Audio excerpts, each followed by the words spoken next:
தொடர்ந்து தமிழ்நாட்டில் எந்த பக்கம் திரும்பினாலும் கொலை, கொள்ளை, கற்பழிப்பு, பெண் கடத்தல், ஆள் கடத்தல் இப்படின்ற மாதிரி தான் நம்ம தினமும் வந்து நிறைய நிகழ்வுகளை பார்த்துட்டு இருக்கோம்.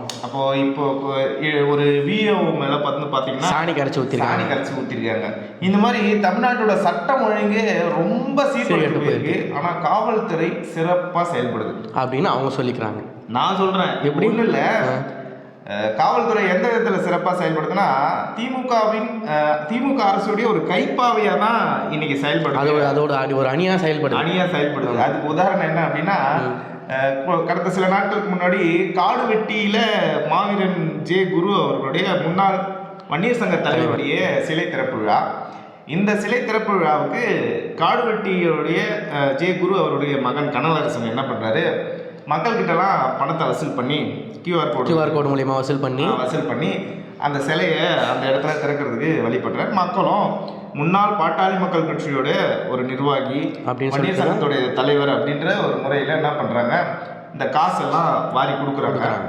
அவருக்கு தானே அப்படின்னு சொல்லி யார் கொடுக்குறது அப்படின்னா அந்த பாட்டாளி மக்கள் கட்சியோட சார்ந்த உறுப்பினர்களும் வன்னிய மக்களும் கொடுக்குறாங்க. மக்களும் என்ன பண்ணுறாங்க, சரி நம்ம வந்து முன்னாள் வன்னியர் சங்க தலைவருக்கு சிலை எழுப்புறாங்க. ஏன்னா அதே ஊர்லேயே ஏற்கனவே ஒரு மணிமண்டபம் பாட்டாளி மக்கள் கட்சி சார்பில் நிறுவப்பட்டிருக்காங்க. ஆமாம்.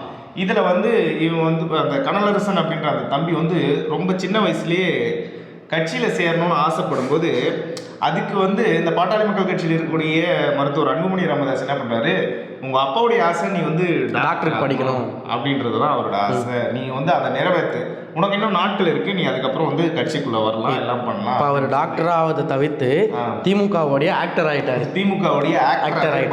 அவர் என்ன சொல்கிறாங்களோ அந்த கதையை ஒரு கதாபாத்திரமாக எடுத்து நடிக்கிறாரு. இப்போ இதில் வந்து அன்னைக்கு அந்த கால்வெட்டியில் நடந்த அந்த சம்பவம் பற்றி நம்ம பேசணும் அப்படின்னா, கால்வெட்டிக்கு அதிகமான தொண்டர்கள் யார் வராங்க அப்படின்னு பார்த்தீங்கன்னா பாமகவை சேர்ந்த தொண்டர்கள் தான் அங்கே நிறைய பேர் வராங்க. அவங்க கட்டியிருந்த கூட்ட கூட மஞ்சள் படைன்றது அவங்க ஒரு கட்சி இருக்கு, அதோடைய கொடி கூட அதிகமாக அங்கே பறக்கல, பாமகவுடைய கொடி தான். அப்போ அந்த இடத்துக்கு திமுகவுடைய போக்குவரத்து துறை அமைச்சராக இருக்கக்கூடிய திரு சிவசங்கர் அவர்கள் வராரு அந்த சிலையை திறந்து வைக்கிறது. ஏற்கனவே திமுகவுடைய நாடகங்கள் எல்லாம் வந்து தொடர்ந்து வந்து தேர்தல் நெருங்க நாடகங்கள் கூடிக்கொண்டே போயிருக்காங்க. அதில் முக்கியமாக ஒரு நாடகம் கொஞ்ச நாளைக்கு முன்னாடி இந்த 21 தியாகிகளுக்கு மணிமண்டபம் விழுப்புரம் மாவட்டத்தில். ஆமாம், விழுப்புரம் மாவட்டத்தில் மணிமண்டபம் தந்தது. சரி, இது ஒரு நாடகம் ஒரு பக்கம் இருக்க, இந்த பக்கம் மாவீரன் ஜே குருவுடைய பையன் கனலரசனை வச்சு ஒரு மிகப்பெரிய ஒரு நாடகம் நடத்துகிறாங்க. ஆமாம், இப்படி இந்த நாடகங்கள்லாம் ஒரு பக்கம் போயிட்டு இருக்கு. ஆனால் வந்து பாமகவுடைய தொண்டர்கள் அவங்க எல்லாருமே வந்து இந்த 10.5 தான் மைய கருத்தை வச்சு தொடர்ந்து பேசிட்டு இருக்காங்க. எங்களுக்கு திமுக வந்து துரோகம் வச்சிருச்சு, எங்களுக்கு 10.5 கொடுங்க அப்படின்னு சொல்லி தான் தொடர்ந்து கேட்குறாங்க. அப்படி இருக்கிற அந்த சூழ்நிலையில தான் அந்த காடுவெட்டியில அன்னைக்கு அந்த ஒரு விசேஷம் நடக்குது, திறப்பு விழா நடக்குது. அந்த திறப்பு விழாவுக்கு போக்குவரத்துறை அமைச்சர் வராரு. வரும்போது பாட்டாளி மக்கள் கட்சியை சார்ந்த சில தொண்டர்கள் அங்கே போய் கலந்துக்கும் போது திமுக ஒழிக, யாரு சிவசங்கர் அவர்கள் மாலையிட போகும்போது திமுக ஒழிக வன்னியர்களுடைய கொடுங்க அப்படின்னு சொல்லி கேட்குறாங்க. அப்படி கேட்கும்போது ஒரு சலசலப்பு ஏற்படுது. அந்த இடத்துல திமுக ஒழிகன்றாங்க. இதில் முக்கியமாக நம்ம இந்த போலீஸ் தரப்பை பற்றி பேச வந்தோம்ல, அது எதுக்காக இந்த இடத்துல சொல்கிறோன்னா, போலீஸ் வந்து அந்த இடத்துல பார்க்குறாங்க ஒரு சில சின்ன அசம்பாவிதம். எப்படின்னா, சிவசங்கரன் கூட இருந்த அவருடைய அடியாட்கள் மாதிரியான ஆட்கள் என்ன பண்ணுறாங்க, பாமகவுடைய தொண்டர்களை தாக்க முற்பட்ட போது கைகாலப்புகள் அதிகமாகிடுச்சு.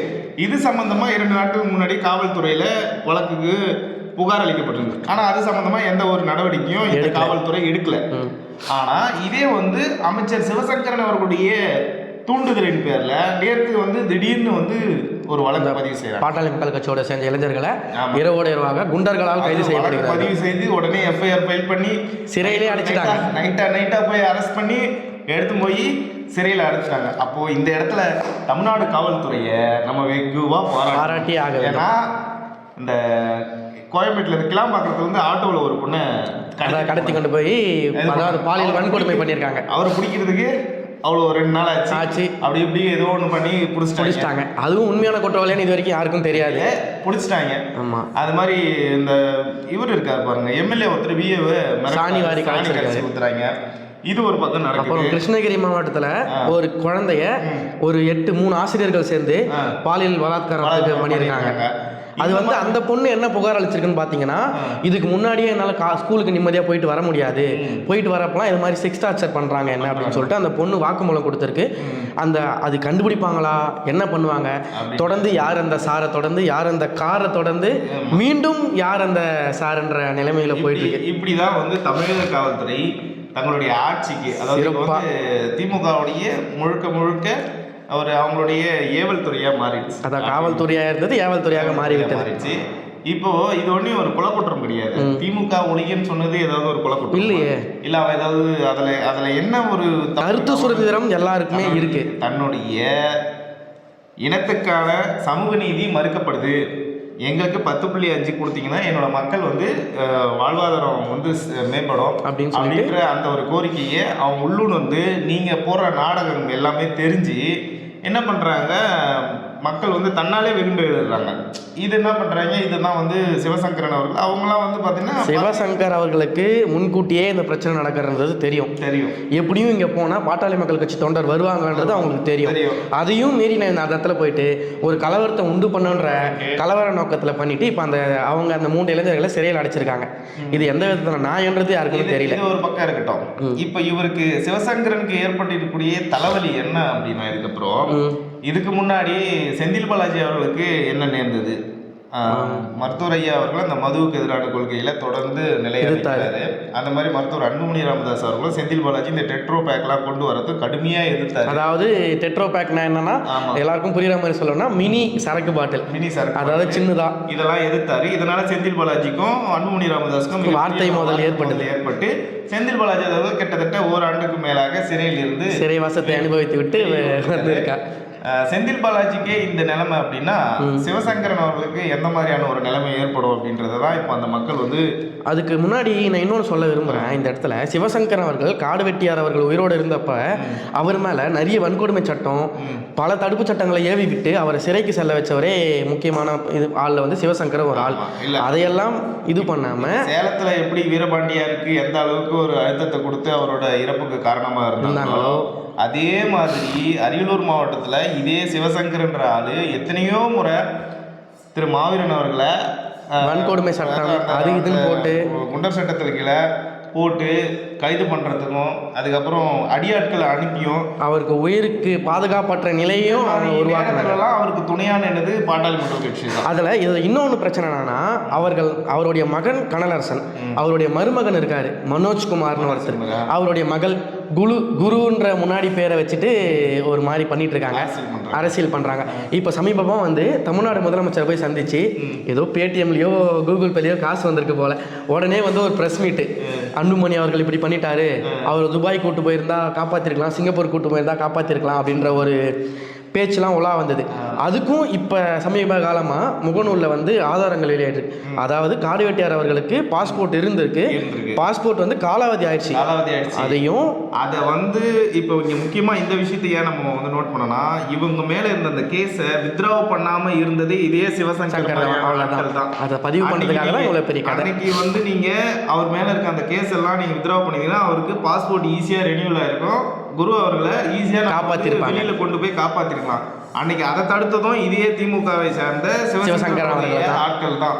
ஆனால் இன்னைக்கு இவங்க என்னவோ உத்தம மாதிரியோ, சிவசங்கர் அவர்கள் என்ன பண்ணுறாரு, அந்த இடத்துல இவங்களால அரசியலே செய்ய முடியல, எங்களால் இருக்கவே முடியாது அப்படின்னு சொல்லி தான் குரு அவர்களுக்கு இவ்வளோ வந்து வன்கொடுமை, அந்த அதாவது மனநிலையை வந்து ரொம்ப இது பண்ணி தான் இப்போ இவர் மேலே இவ்வளோ தூரம். அப்புறம் அவர் இறந்தப்ப இவங்கெல்லாம் பட்டாசு வெடிச்சு கொண்டாடுறப்ப, ஆமாம், இவங்க அவரை கூட்டு போயிட்டு அவருடைய மகன் கனகரசன் இப்போ அவர் சிலையை திறக்க வைக்கிறார். அதை ஒரு பாட்டாளி மக்கள் கட்சியோட தொண்டர் என்ன பண்றான், அட பாவீங்களா, அன்னைக்கு இவர் தான்பா குரு இறந்தப்போ பட்டாசு வெடிச்சு கொண்டாடுனவர், அவரை கூட்டின்னு வந்து சிலைக்கு மாலை போட கேட்டுட்டாங்க அப்படின்னு சொல்லி ஒரு மக்கள் வந்து பேசிக்கிறாங்க. இதுல முக்கியமா இன்னொரு தகவல் என்ன இப்போ நம்ம பேச வேண்டியது இருக்கு அப்படின்னா, திரு பாலு அவர்கள் இப்போ இதில் களமிறங்கியிருக்காரு.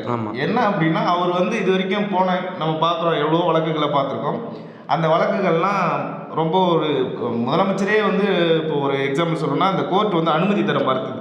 ஆமா, அந்த போராட்டத்துக்காக அதை வந்து கூப்பிட்டு வச்சு திட்டுற அளவுக்கு அவர் வந்து ஒரு பண்ணிட்டாரு. பண்றாரு. அப்படியாப்பட்ட ஒரு ஆள் இப்போ நேரடியா இந்த களத்துல இறங்கியிருக்காரு. அதாவது அவங்களுடைய கட்சி தலைவர் அன்புமணி ராமதாஸ் அவர்களின் அறிவுரைப்படியும் மருத்துவர் ராமதாஸ் அவர்களின் அறிவுரைப்படியும் இந்த கேஸ்ல அவரு களமிறங்கியிருக்காரு. இப்போ அவர் பாலு என்ன பண்ண போறாரு, இவங்க கண்ணில் விரல விட்டு ஆட்ட போறாரு. அதுதான் சிவசங்கருக்கு ரத்த கண்ணீர் வரப்போகுது. இப்போ திமுகவுடைய ஆட்சி வந்து இன்னைக்கோ நாளைக்கோ அப்படின்ற ஆமா இழுத்துட்டு இருக்கு. அதுதான் வந்து அதுக்கு வழக்கறிஞர் பாலு வச்சு பால் ஊத்த போறாங்கன்றது. பால் ஊத்துறது இல்லாத பாட கட்டி ஏத்தி போய் வைக்க போறாங்க.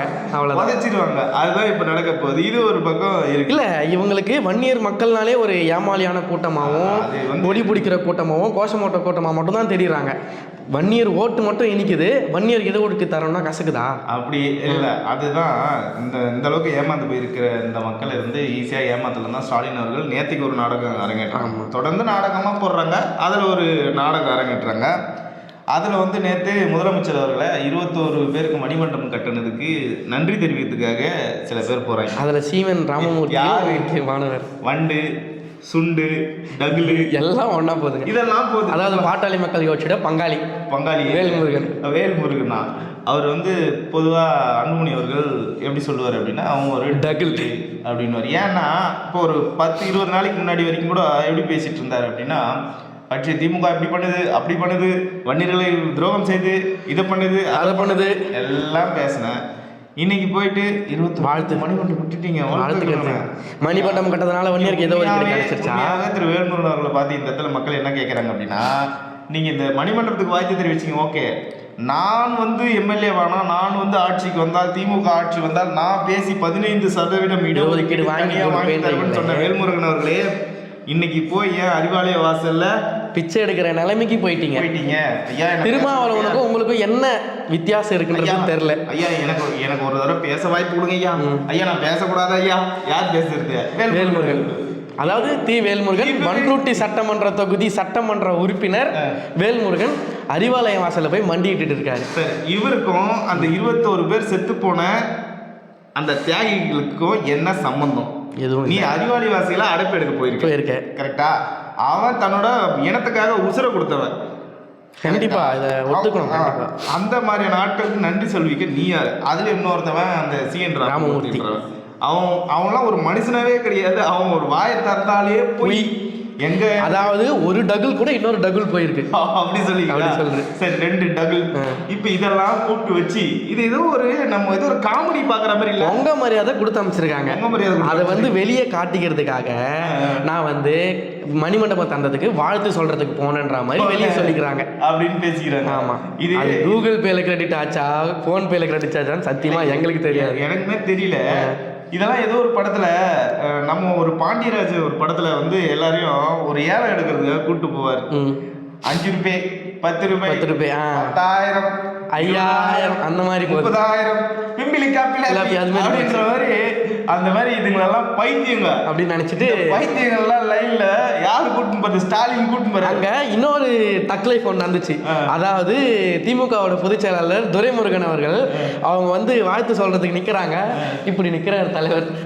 யாரா நீங்க எங்கடா இருக்கு வரீங்க, இப்போ எங்கடா வன்னியர் மக்கள் உங்களுக்கு கண்ணுக்கு தெரியுறாங்கன்ற மாதிரி நிக்கிறாரு. அதுதான் இப்போ மஞ்ச கொள்ளையில நடந்த அந்த விவகாரம், அப்புறம் ராணிப்பேட்டையில் நடந்த விவகாரம், இந்த மாதிரி சொல்லிக்கிட்டே போலாம். இந்த நாய்கள், அதாவது திமுகவின்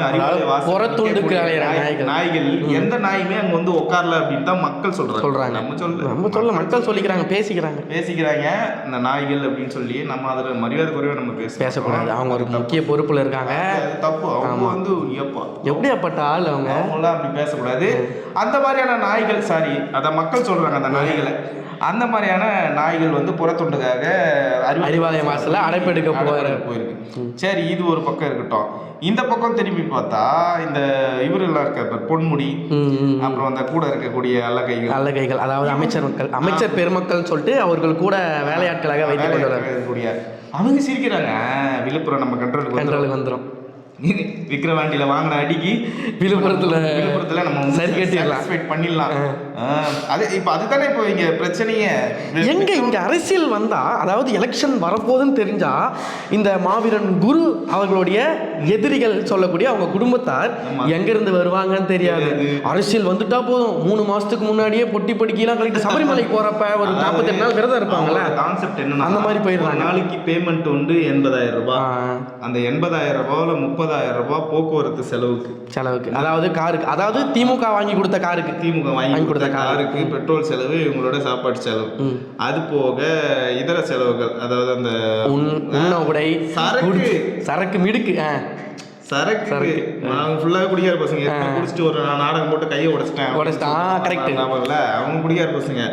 அது ஒரு 20,000 அதுக்கு போயிடும். மீதி ஒரு 30,000 வீட்டில் கூட வாங்கிக்கும். அதுக்கு ஒரு அதுவும் இல்லாமல் ஒரு லெட்டர் பேட் ஒன்று விட்டுருந்தாங்க. அதாவது மாவீரன் மஞ்சள் படையிலிருந்து அந்த லெட்டர் பேட் மஞ்சள் படை இல்லை, இது இவங்க ஏதோ ஒரு வச்சுக்கிற படை, அதாவது ஏதோ ஒரு படை, அது எதில் வந்துச்சுன்னு தெரில. அதில் லெட்டர் பேடில் டேட்டை பார்க்கணுமே 2022. ஆடா கேவலவாதிகளா, உங்களுக்கு ஏதாச்சும் பார்க்க தெரியுமா, படிக்க தெரியுமா? திமுகவில் சேர்ந்தவங்க நீங்களும் ஒரு தற்கூரி ஆயிட்டீங்களே. இவங்கெல்லாம் உள்ளூர்காரங்க, அதை உள்ளூர் போனா வச்சுக்கலாம். இப்போ வெளியூர்ல இருந்து வந்துருக்குது. இதோட நிலைமை நினைச்சாதான் நம்மளால பரிதாபமா இருக்கு. சுத்தி பண்றதெல்லாம் பண்ணிட்டு அயோக்கியத்தனம், ஒரு இப்படிலாம் பண்ணிவிட்டு இந்த பக்கம் ஒரு சாதி கலவரத்தை உண்டு பண்ணேன், இந்த பக்கம் ஒரு சாதி கலவரத்தை உண்டு பண்ணி அடிச்சுக்கிட்டோம். இவனுங்கெல்லாம் அடிச்சுக்கிட்டாதான் நாம வேங்கை வயல்ல, அதாவது ஒற்றுமையா இருக்க சாதி பறையர் மக்களும் வன்னியர் மக்களும் அடிச்சுக்கணும்னு சொல்லிட்டு அங்க பக்கம் ஒரு சாதி கலவரம், இங்க வன்னியர் மக்களும் சேர்ந்து அடிச்சுக்கணும், இந்த பக்கம் ஒரு சாதி கலவரம்.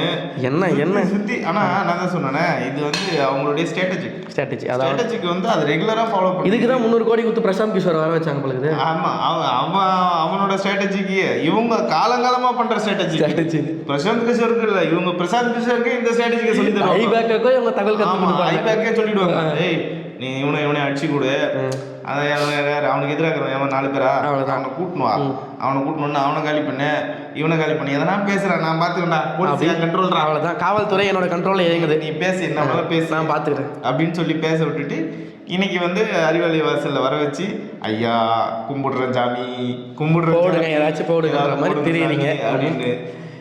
இதில் நம்ம கடைசியாக சொல்ல வேண்டியது என்ன அப்படின்னா, ஒரு சிவசங்கர் மாதிரியான ஆட்கள் வந்து பார்த்தோன்னா அந்த இனத்தில் பிறந்ததுக்கே வந்து அந்த இனமே வைக்கப்படணும். அதுலேயே வந்து இவர் வந்து இப்போ இங்கே போய் குருவுக்கு மாலை போட்டிருக்காரு. அந்த ஆத்மா அவரை மன்னிக்குமான்றது, அவங்க பையனை மன்னிக்குமான்றது தெரியல. மேலே ஒரு துளி ஏதாவது பட்டாலும் அவர் வந்து தாங்க மாட்டார். அந்த மாதிரியான ஒரு தலைவர். தம்பிங்களுக்கு சொன்னா கேட்பாரு, அதே மாதிரி தம்பிங்களும் அவர் சொன்னா கேட்பாங்க. அந்த மாதிரி இருந்த ஒரு தலைவருக்கு மாலை போட்டு இன்னைக்கு அதே இனத்தை சேர்ந்த ஒரு 3 பேரை கூட்டி உள்ள வச்சிருக்கேன். அதுக்கு நீயும் உடந்த, அதாவது குரு கனகரசனும் உடந்த. எப்படி உனக்கு வந்து சமுதாய பற்று இருக்கு? எப்படி சமுதாய ஓட்டு நீ கேட்ப? எப்படி கேட்குற? நானும் மட்டியும் தான் எப்படி ஓட்டு கேட்குறேன்? அந்த அமைச்சர் பதவியே மருத்துவர் ஐயா போட்ட பிச்சை. ஆமா, அவர் சொல்லலைன்னா அந்த அமைச்சர் பதவி உங்களுக்கு கொடுத்துருக்க மாட்டாங்க. அதெல்லாம் தெரிஞ்சா ஏன் இவங்க இப்படி இருக்குங்க? அதெல்லாம் தெரியாது. உங்களுக்கு தெரிந்தாத உள்ளங்கள் இருந்தென்ன லாபம்? அதெல்லாம் நான் சொல்றேன், அந்த அமைச்சர் பதவியே ஐயா போட்ட பிச்சை. அவர் வந்து மருத்துவர் ஐயா அவர்கள் இந்த சாதிக்கேற்ற இவ்வளோ எம்எல்ஏக்கள் இருக்காங்க, ஏன் நீ அவங்களுக்கு உடைய பிரதிநிதித்துவத்தை கொடுக்க மாட்டீங்க? அவர் வந்து வன்னியர் மக்களுக்கு மட்டும் கேட்கல, பொதுவாகவே கேட்டார். தலித் மக்கள் இவ்வளோ ஓட்டு போட்டு இவ்வளோ எம்எல்ஏக்கள் இருக்காங்க, நீங்கள் அவங்களுக்கு வந்து கொடுக்கல, இவ்வளோ கொடுக்கல அப்படின்னு சொல்லி அவர் கொடுக்கலைங்கன்னு கேட்கல, அவங்களுக்கும் கொடுங்கன்னு தான் கேட்கல. அதை தான் சொல்கிறேன், நீங்கள் வந்து அவங்களுக்கே கொடுக்கல, கொடுங்க அப்படின்னு சொல்லி கேட்குறாரு. அந்த மாதிரி இந்த மாதிரிலாம் கேட்டதுனால தான் இன்னைக்கு சிவசங்கர் மாதிரியான ஆட்கள், பன்னீர்செல்வம் மாதிரியான ஆட்கள், இவங்களுக்குலாம் வந்து ஒரு பதவி கிடைச்சிருக்கு. அதை வந்து நீங்க மக்களுக்கு நல்லது செய்ய பயன்படுத்துங்க. கோடியா சொத்து குவிக்கிறீங்க, அதெல்லாம் யாரு இன்னைக்கும் மறைஞ்சாலும் திமுகவில் இருந்த வீரபாண்டியரை இந்த மக்கள் கொண்டாடுறாங்க. இந்த இனத்தவர் வந்து அதை பெருசா பேசுறாங்க. பாட்டாளி மக்கள் கட்சியும் வீரபாண்டியரை ஒரு மேடையில் விடாம எல்லா இடத்துலயும் பேசுறாங்கன்னா அவர் தன்னுடைய இனத்துக்கு, அதாவது அந்த வீரபாண்டியரே சொல்லியிருக்காரு, நீ என்னோட கட்சிக்கு மட்டும் தான் தலைவர், என் சமூகத்துக்கு மருத்துவர் ராமதாஸ் தான் தலைவர், அவர் தான் பொது மேடையில சொல்லியிருக்காரு. அவரை மரியாதை குறையா பேசுறது அவர். சரி, மீண்டும் ஒரு காணொலியில சந்திப்போம். நன்றி, வணக்கம்.